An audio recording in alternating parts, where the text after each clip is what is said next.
कि आपने बांग्ला भाषी लोगों के खिलाफ इस देश में नफरत और विष घोलने का काम किया है। तो कोई भी पलट के पूछेगा कि बंगाल के साथ ये सौतेला व्यवहार क्यों? 21 राज्यों में आपकी सरकार है, वहां पर आपका फंड जाएगा।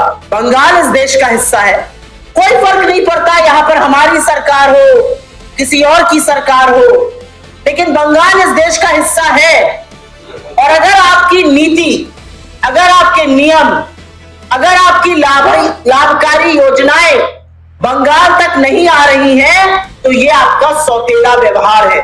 आपने बंगाल के करीब करीब 2 लाख करोड़ फंड रोककर उस पर बैठे हुए, कुंडली मारकर बैठे हुए।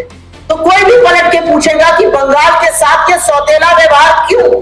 21 राज्यों में आपकी सरकार है, वहां पर आपका फंड जाएगा, लेकिन बंगाल में आप फंड को रोकते हैं। मनरेगा का फंड नहीं आता है, आपकी अन्य लाभकारी योजनाओं का फंड नहीं आता, आप कुछ ना कुछ उसमें रोड़ा अटकाते हैं। आप बार बार ऐसे नियम बनाते हैं कि बंगाल आपके हितकारी योजनाओं से, जनहित योजनाओं से वंचित रह जाए।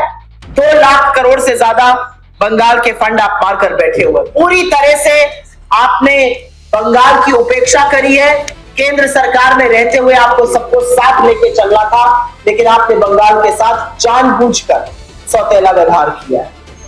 आपने बंगाल में बंगाल की संस्कृति को ही नहीं समझा। आपने यहां पर आकर बंगालियों के खिलाफ एक एंटी सेंटिमेंट पैदा करने की कोशिश की।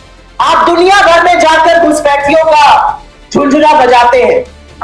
आज सवाल इस बात का है कि आपको कितने घुसपैठी मिले, और सवाल इस बात का भी है कि क्या यह सच नहीं है कि आपने बांग्ला भाषी लोगों के खिलाफ इस देश में नफरत और विष घोलने का काम किया है।